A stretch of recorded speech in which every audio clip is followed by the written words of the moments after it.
Autoridade, responsabilidade. Quanto pesa a responsabilidade de um cargo?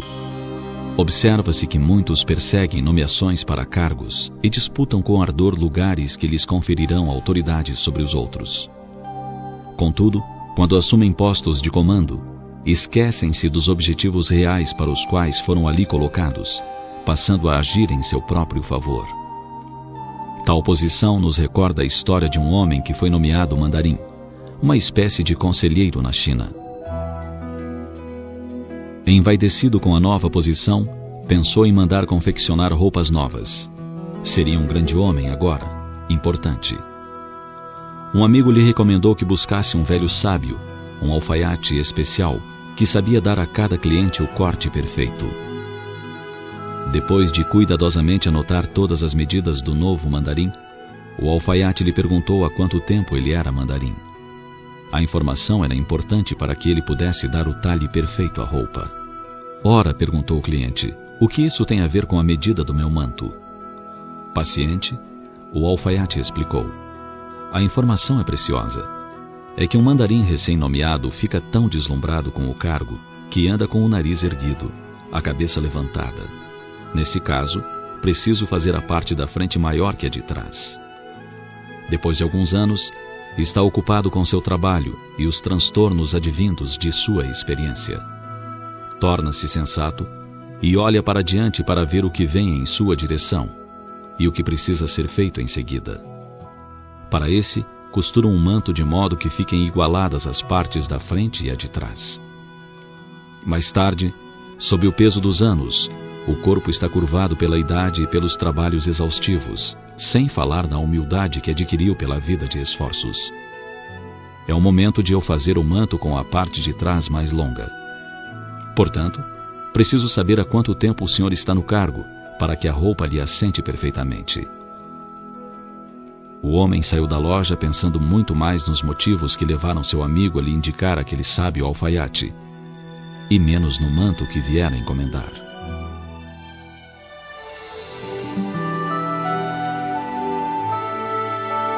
Cargos, funções, são sempre responsabilidades que nos são oferecidas pela divindade para nosso progresso. Não há motivo para vaidade, acreditando-se superior ou melhor que os outros. Quando Pilatos assegurou a Jesus que tinha o poder de vida e morte, e que em suas mãos estava o destino de suas horas seguintes, o mestre alertou-o dizendo: Procurador, a autoridade de que desfrutas não é tua, foi-te concedida, e poderá ser-te retirada. De fato, isso veio a acontecer. Apenas poucos anos após a morte de Jesus, o poder de Roma retirou do procurador da Judéia, Pôncio Pilatos, toda a autoridade. Ele perdeu o cargo, o prestígio e tudo o que acreditava fosse eterno em suas mãos.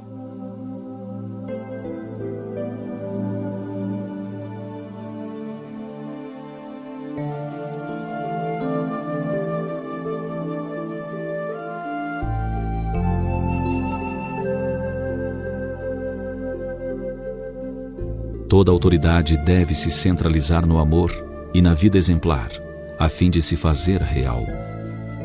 A autoridade de que nos vejamos investidos deve ser exercida sem jamais ferir a justiça. No desempenho dos nossos deveres, recordemos que só uma autoridade é soberana: aquela que procede de Deus, por ser a única legítima.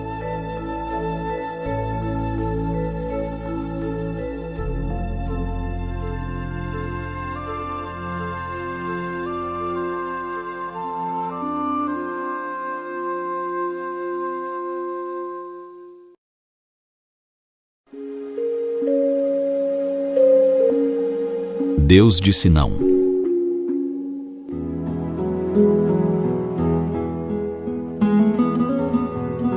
Nas horas difíceis, quando lembramos de rogar a Deus por seu socorro, nem sempre sabemos interpretar a sua resposta.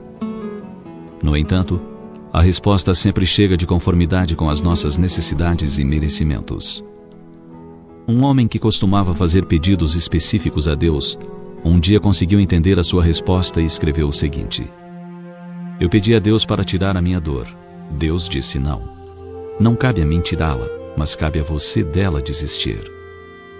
Eu pedi a Deus para fazer com que meu filho deficiente físico fosse perfeito. Deus disse não. Seu espírito é perfeito e seu corpo é apenas provisório. Eu pedi a Deus para me dar paciência. Deus disse não. A paciência nasce nas tribulações, não é doada, é conquistada. Eu pedi a Deus para me dar felicidade. Deus disse não.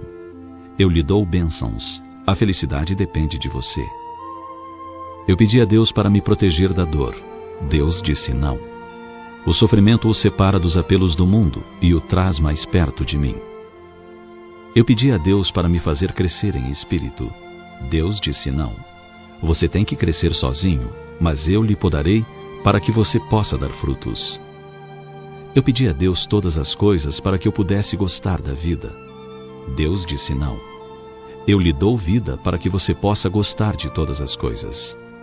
E por fim, quando pedi a Deus para me ajudar a amar os outros tanto quanto Ele me ama, Deus disse: finalmente, você captou a ideia. Se porventura você está se sentindo triste por não ter recebido a resposta que desejava receber do Pai Criador, volte a sorrir. O sol beija o botão de flor e ela sorri. A chuva beija a terra e ela, reverdecida, sorri. O fogo funde os metais e estes, depurando-se, expressam formas para sorrir. Vai a dor, volta a esperança. Foge a tristeza, volta a alegria. Certa vez, um discípulo rogou emocionado a seu mestre: Senhor, quando identificarei a plenitude da paz e da felicidade, vivendo neste mundo atribulado de enfermidades e violências? O mestre compassivo respondeu: quando puderes ver com a suavidade do meu olhar as mais graves ocorrências, sem julgamento precipitado. Quando lograres ouvir com a paciência da minha compreensão generosa. Quando puderes falar auxiliando, sem acusação nem desculpismo. Quando agires com misericórdia, mesmo sob as mais árduas penas, e prosseguires sem cansaço no caminho do bem, entre espinhos pontiagudos, confiando nos objetivos superiores, te identificarás comigo e gozarás de felicidade e paz. O aprendiz ouviu, meditou e, levantando-se, partiu pela estrada do serviço ao próximo, disposto a conjugar o verbo amar, sem cansaço, sem ansiedade e sem receio.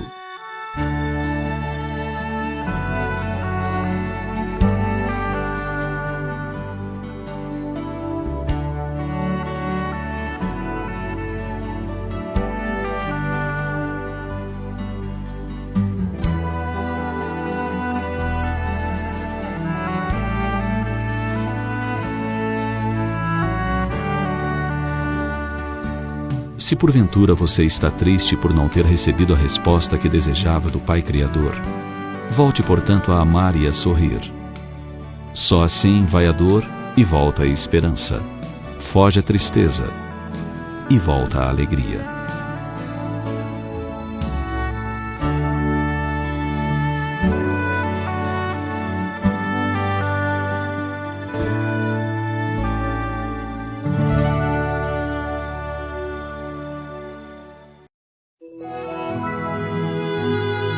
O tempo.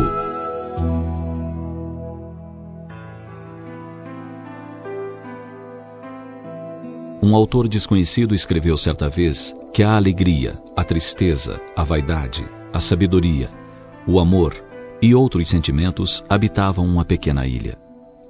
Certo dia, foram avisados que essa ilha seria inundada. Preocupado, o amor cuidou para que todos os outros se salvassem, falando: fujam todos, a ilha vai ser inundada. Todos se apressaram a pegar seu barquinho para se abrigar em um morro bem alto no continente. Só o amor não teve pressa.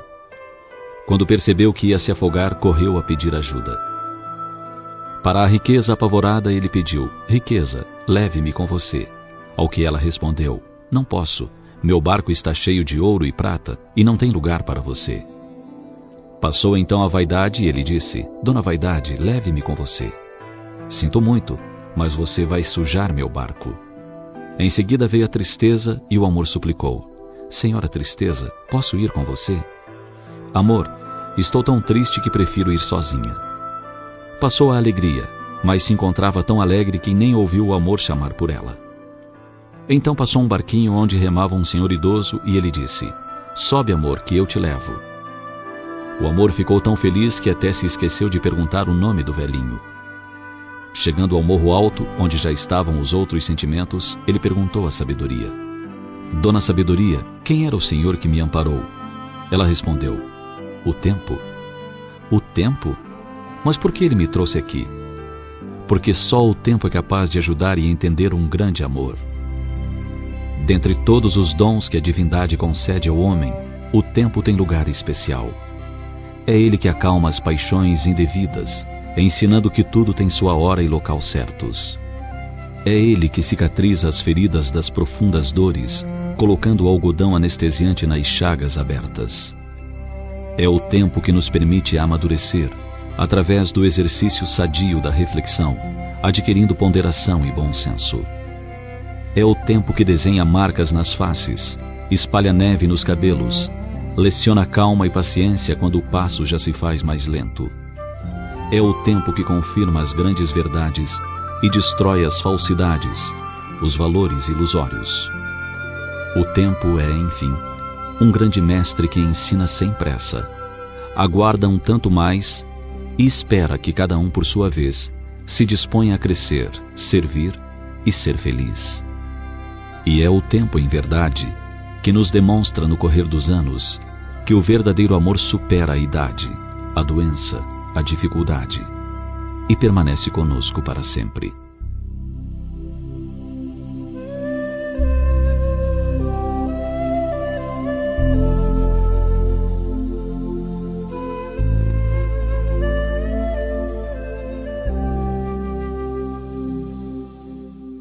Neste mundo tudo tem a sua hora, cada coisa tem o seu tempo.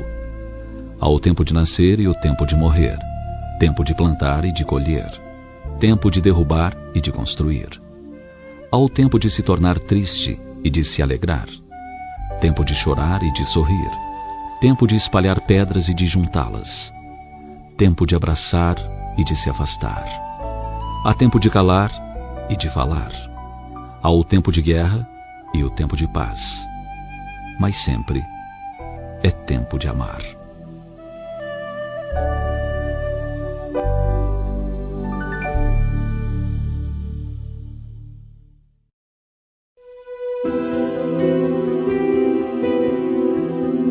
O último dia.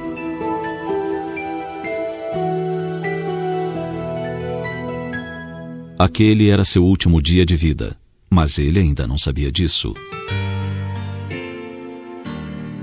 Naquela manhã sentiu vontade de dormir um pouco mais. Estava cansado. Tinha deitado muito tarde e não havia dormido bem. Mas logo abandonou a ideia de ficar um pouco mais na cama e levantou-se, pensando nas muitas coisas que precisava fazer na empresa. Lavou o rosto e fez a barba correndo, automaticamente. Não prestou atenção no rosto cansado e nem nas olheiras escuras, resultado de noites mal dormidas. Engoliu o café e saiu resmungando baixinho um bom dia, sem muita convicção. Desprezou os lábios da esposa, que se ofereciam para um beijo de despedida. Não entendia por que ela se queixava tanto da ausência dele e vivia pedindo mais tempo para ficarem juntos. Ele estava conseguindo manter o elevado padrão de vida da família, não estava? Isso não bastava? Entrou no carro e saiu. Pegou o telefone celular e ligou para sua filha. Sorriu quando soube que o netinho havia dado os primeiros passos. Ficou sério quando a filha lembrou de que há tempos ele não aparecia para ver o neto e o convidou para almoçar. Ele relutou bastante. Sabia que iria gostar muito de estar com o neto, mas não podia naquele dia sair da empresa. Quem sabe no próximo final de semana. Chegou à empresa e mal cumprimentou as pessoas. A agenda estava lotada e era muito importante começar logo a atender seus compromissos, pois tinha plena convicção de que pessoas de valor não desperdiçam seu tempo com conversa fiada.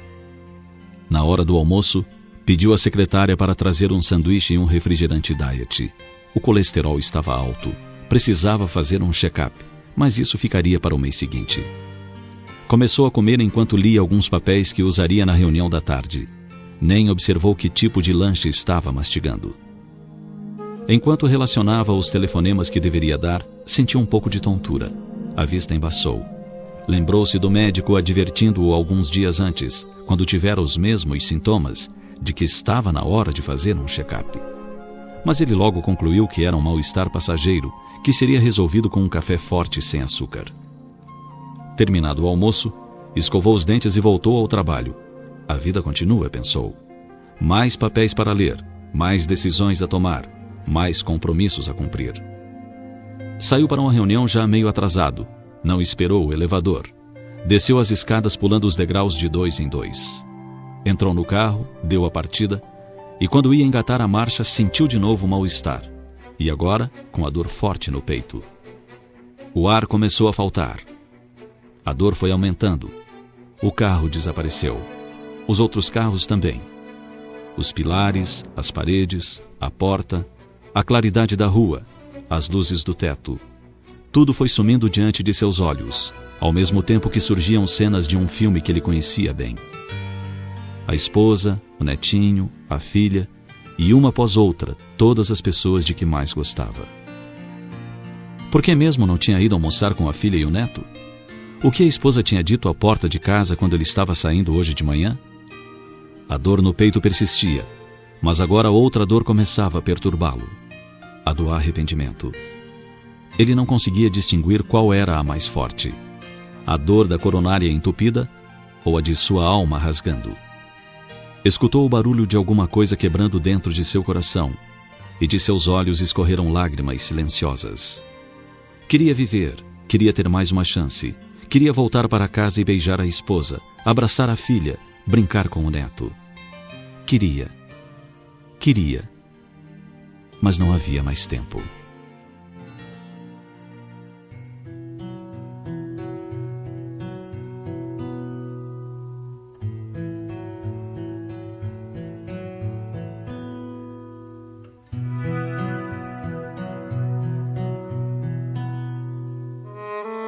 Quantas pessoas estão vivendo hoje seu último dia de existência na Terra e não sabem disso? Quantas saem do corpo físico diariamente e deixam muitas coisas por fazer? Certamente os compromissos profissionais, a limpeza da casa, as compras, os pagamentos, outras pessoas farão. Mas as questões afetivas, as coisas do coração, somente cada um pode deixar em dia. Aquela visita a um amigo, o abraço de ternura num familiar querido, um beijo carinhoso na esposa ou esposo, uma palavra atenciosa a alguém que precisa, um tempo a mais para dedicar aos amores.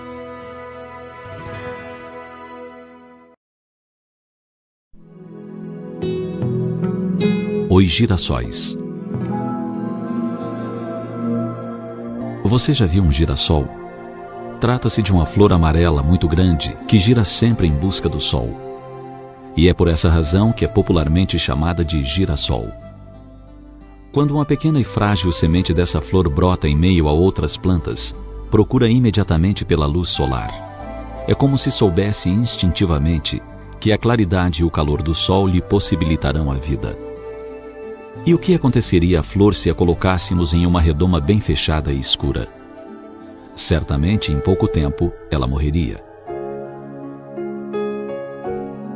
Assim como os girassóis, nosso corpo físico também necessita da luz e do calor solar, da chuva e da brisa para nos manter vivos. Mas não é só o corpo físico que precisa de cuidados para prosseguir firme. O espírito igualmente necessita da luz divina para manter acesa a chama da esperança. Precisa do calor do afeto, da brisa da amizade, da chuva de bênçãos que vem do alto. Todavia, é necessário que façamos esforços para respirar o ar puro, acima das circunstâncias desagradáveis que nos envolvem. Muitos de nós permitimos que os vícios abafem a nossa vontade de buscar a luz e definhamos dia a dia como uma planta mirrada e sem vida. Ou então, nos deixamos enredar nos cipoais da preguiça e do desânimo e ficamos a reclamar da sorte sem fazer esforços para sair da situação que nos desagrada.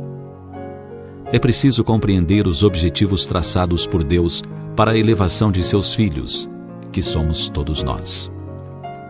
E para que possamos crescer de acordo com os planos divinos, o Criador coloca à nossa disposição tudo o de que necessitamos. É o amparo da família que nos oferece sustentação e segurança em todas as horas. A presença dos amigos nos momentos de alegria ou de tristeza, a nos amparar os passos e a nos impulsionar para a frente. São as possibilidades de aprendizado que surgem a cada instante da caminhada, tornando-nos mais esclarecidos e preparados para decidir qual o melhor caminho a tomar.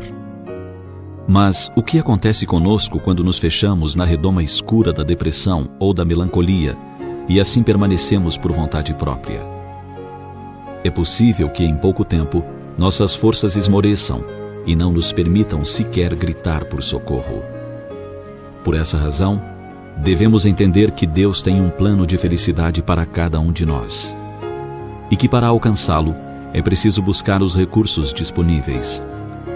É preciso imitar os girassóis, buscar sempre a luz, mesmo que as trevas insistam em nos envolver. É preciso buscar o apoio da família nos momentos em que nos sentimos fraquejar. É preciso rogar o socorro dos verdadeiros amigos quando sentimos as nossas forças enfraquecendo. É preciso, acima de tudo, buscar a luz divina, que consola e esclarece, ampara e anima em todas as situações.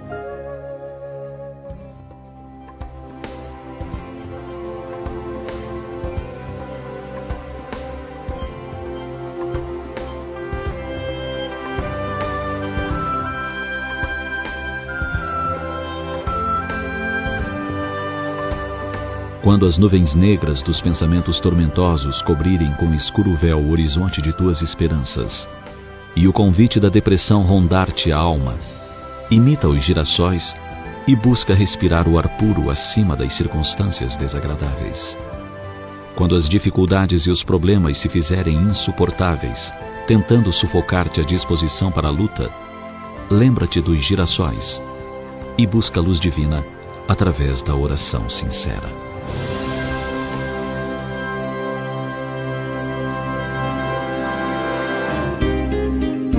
Quando Deus criou as mães.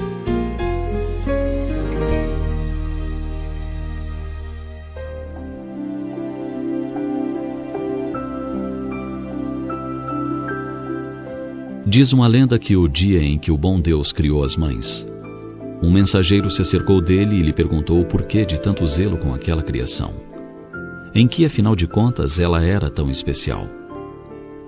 O bondoso e paciente pai de todos nós lhe explicou que aquela mulher teria o papel de mãe, pelo que merecia especial cuidado.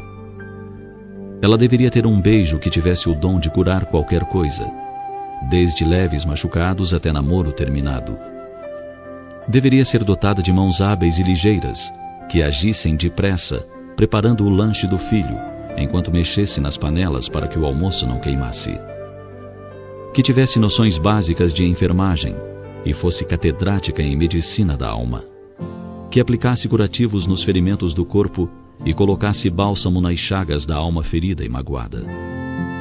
Mãos que soubessem acarinhar, mas que fossem firmes para transmitir segurança ao filho de passos vacilantes. Mãos que soubessem transformar um pedaço de tecido, quase insignificante, numa roupa especial para a festinha da escola.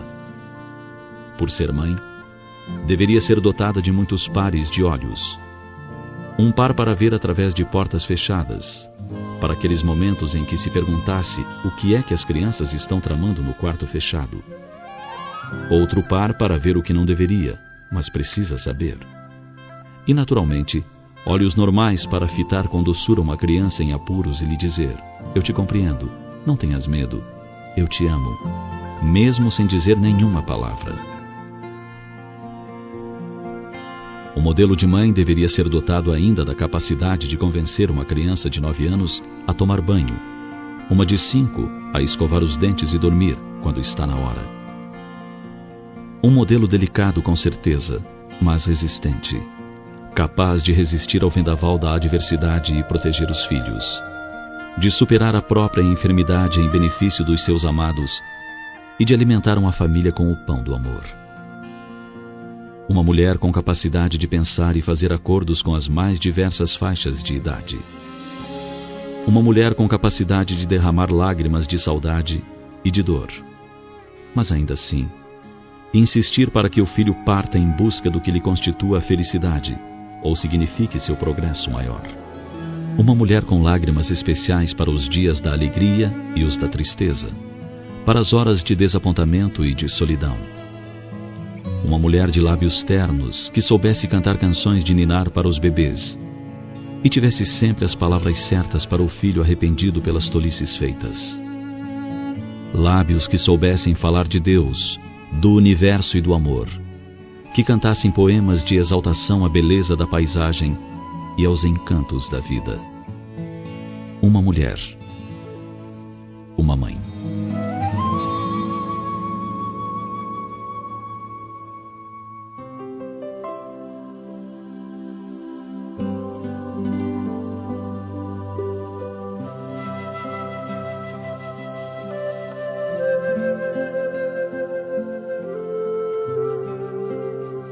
Ser mãe é missão de graves responsabilidades e de subida honra. É gozar do privilégio de receber nos braços espíritos do Senhor e conduzi-los ao bem.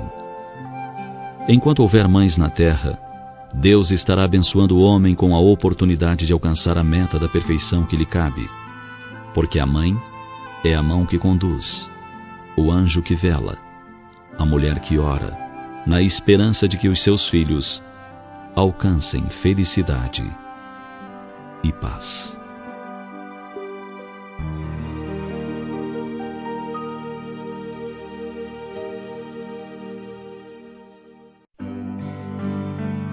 Ter filhos e ser pai. Você tem filhos? Se a resposta for positiva, então responda: você é pai. Ora, alguns pensarão que ter filhos e ser pai é a mesma coisa, mas uma reflexão mais detida nos mostrará a diferença. Para ter filhos, basta estar apto à reprodução e entregar-se à conjunção carnal para procriar. Para ser pai, é preciso alguns cuidados a mais. Há pouco tempo, uma revista tratou do assunto retratando algumas dificuldades, principalmente com relação a empresários e executivos que têm filhos e que não são pais. Geralmente, chegam em casa e não se dão conta de que já saíram dos seus escritórios.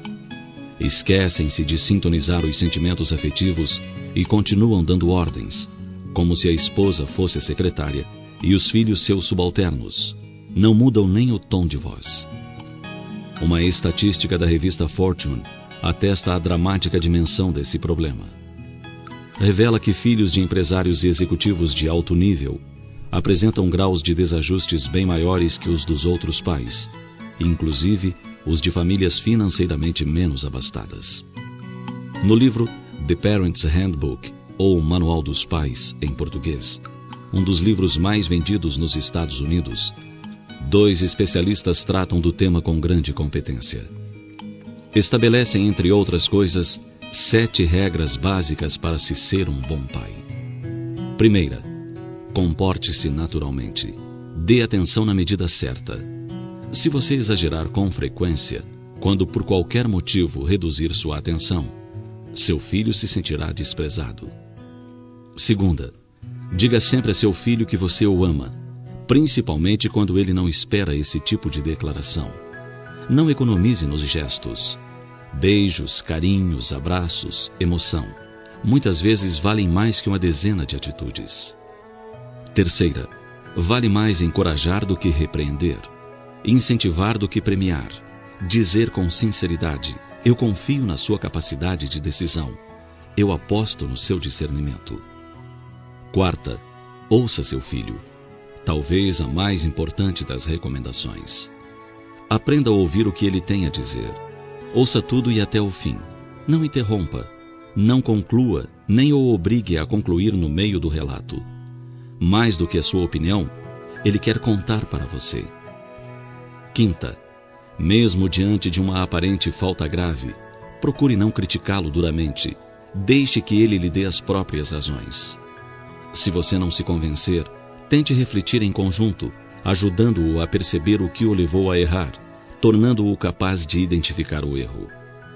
Sexta, por mais certeza que você tenha do que vai acontecer, nos casos que não ponham em risco a integridade de seu filho, permita que ele experimente e conclua por si mesmo. O melhor aprendizado ainda é o da própria experiência. 7. Trate seu filho com a mesma educação e cordialidade que você reserva para seus amigos.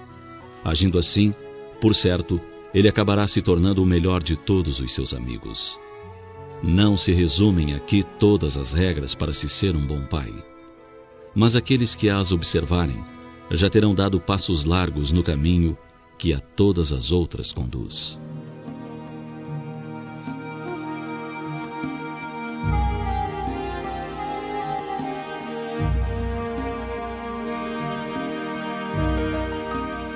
Todo filho é empréstimo sagrado que deve ser valorizado e melhorado pelo cinzel do amor dos pais, para a oportuna devolução ao genitor celeste.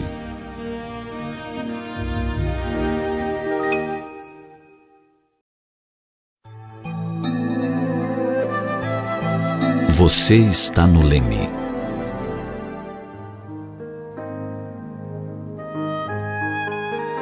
Quando vemos em alto mar uma embarcação navegando ao sabor do vento, o que nos vem à mente? Por suposição, diremos que é um barco à deriva, sem mãos fortes para conduzir o leme. Todavia, quando o timoneiro assume o seu posto, a embarcação segue o rumo que ele definir. Assim também acontece com a barca das nossas existências. Se deixamos que os ventos e tempestades definam os rumos que deveremos seguir, fatalmente teremos surpresas desagradáveis pela frente. Se, ao contrário, seguramos o leme e conduzimos a barca guiando-nos pela bússola da razão e dos sentimentos nobres, certamente chegaremos a um porto seguro. Há pessoas que navegam os mares da existência sem se preocupar com a direção que tomam. São facilmente empurradas pelos ventos da cobiça, da ambição desmedida, dos prazeres enganadores, da vaidade sem limites. E quando sentem que perderam o rumo, se desesperam e se revoltam contra Deus e contra todos, tentando justificar a falta de cuidados e de previdência. Há os que se dizem fracos para conduzir o leme e deixam que o barco adentre a neblina escura da depressão, da melancolia, do desespero, e por fim mergulham nos abismos do suicídio. Esses terão que emergir mais cedo ou mais tarde, suportando as dores dos ferimentos graves provocados pela queda infeliz e inconsequente. Há ainda aqueles que querem chegar ao destino em primeiro lugar. Atropelam os demais navegadores, destroem suas barcas e não se importam com o que venha a acontecer com os demais. Queimam o combustível da saúde, usam de má fé para conseguir a melhor posição, empenham a dignidade por um lugar de destaque. Esses não vão muito longe sem graves prejuízos. Mas nesse grande mar da vida, há navegantes previdentes e sábios, que seguem com cuidado e perseverança. O barco das suas existências jamais fica à deriva. Resistem com bravura às tempestades mais ameaçadoras e não se deixam levar pelos ventos fortes do desespero. Sabem que cada um deve conduzir sua embarcação e, ao mesmo tempo, ajudar os demais navegantes para que todos cheguem bem ao destino.